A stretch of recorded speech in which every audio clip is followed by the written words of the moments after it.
All these MCU fans are getting upset because you decapitated a guy at the last Falcon and Winter Soldier episode. Man, that ain't nothing compared to the comics. Back there, I had more bodies on me than Jason in the last two Friday the 13th movies. Coming to paperback and e-readers this April, Isis, Revenge of the Cyber Goddess. The goddess next door must take on the threat of a deadly digital diva driven to destroy the world in this action-packed all-new Isis series adventure. Get Isis, Revenge of the Cyber Goddess in paperback and e-readers this April. Many of these MCU fans out here are in their feelings, crying extra salty tears over John Walker, the new Captain America. And it's clear to me that many of these MCU fans never read any of the classic Captain America comics from the storyline Captain America No More / The Captain. Because if these people had sat down and read Captain America Volume 1, issues numbers 332 to 350, they would not be getting upset at all. And they wouldn't be getting upset to the point where some of these people are actually making death threats against Wyatt Russell for playing John Walker.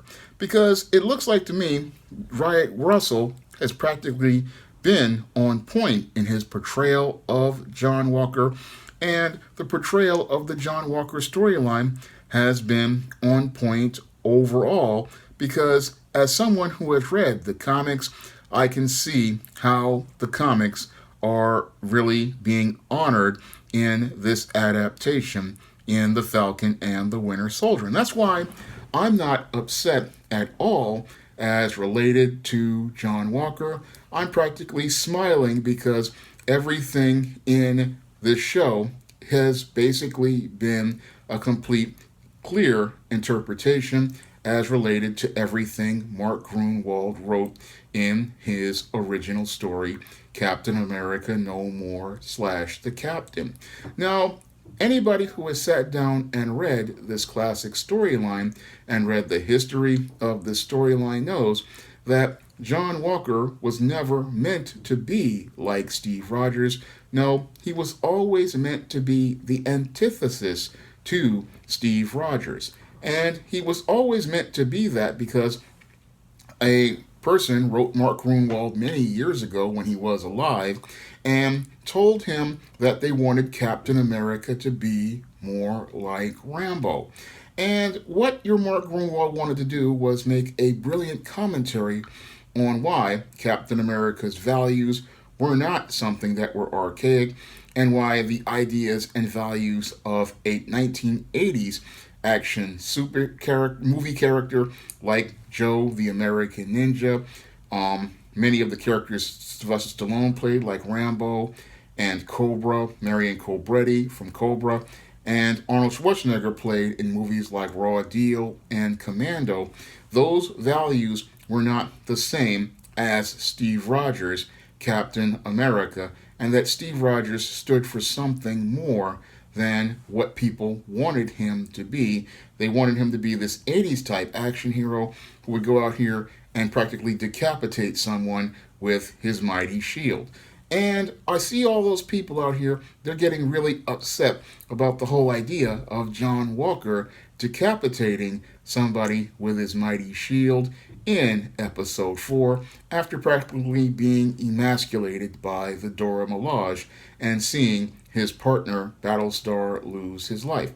But I'm not really fazed by that because that's nothing compared to what us comic fans got in those issues of Captain America, starting with issue number 345.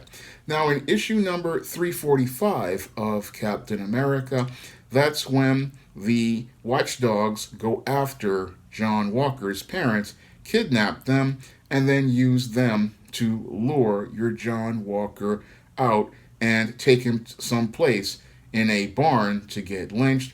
And after his parents get murdered in that whole crossfire with the watchdogs, that's when your John Walker practically goes full psycho, and that's when the body count on Captain America starts to resemble a Friday the 13th horror movie with Jason. Because in that one issue, your John Walker, in less than 3 pages, practically murders practically 13 people, and it's looking more and more like Friday the 13th than an issue of Captain America.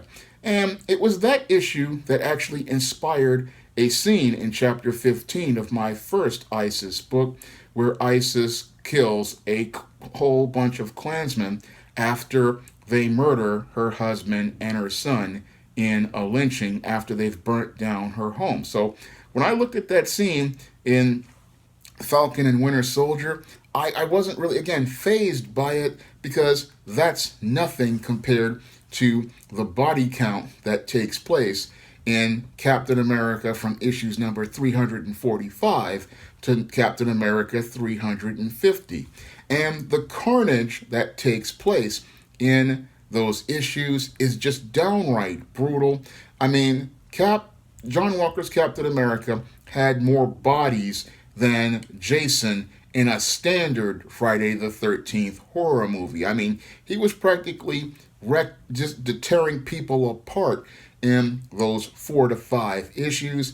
And one thing that's really missing from this show, I mean, that people, if they really want to get upset about something, is you ain't seen nothing yet. I mean, we have yet to see that smile that John Walker had that was rendered beautifully by your Kieran Dwyer. I mean, if we get the smile, then we're going to be in for something golden. I mean, when I look at this whole period of Captain America being presented, I mean, people are getting all in their feelings with their extra salty tears, but I'm having a big smile on my face, because this was one of the most definitive storylines of my high school days. I mean, I practically was anticipating, looking forward to every issue of this.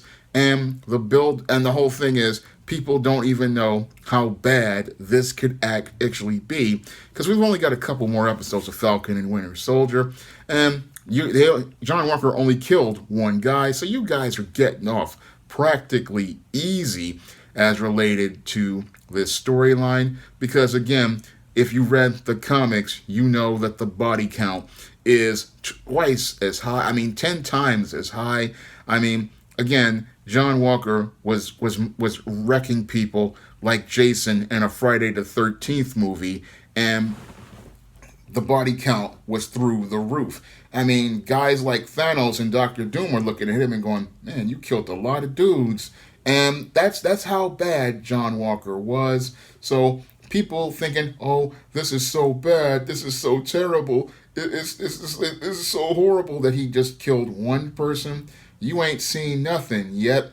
And if this storyline continues to go on following the storyline of the comics, oh, you're in for some carnage, and oh, it's not going to be pretty at all.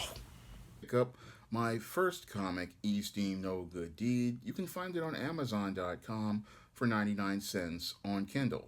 And if you want to see me make more classic comedy videos like this, you can donate to my Patreon, my PayPal, or my Cash App by clicking the links in the description box. That's all I have to say for this video. You can comment, rate, and subscribe. Now available on Kindle, Esteem No Good Deed. The Devil's Diva scares some stick-up kids straight in this action-packed Esteem series comic. Get Esteem No Good Deed on Kindle for 99 cents today.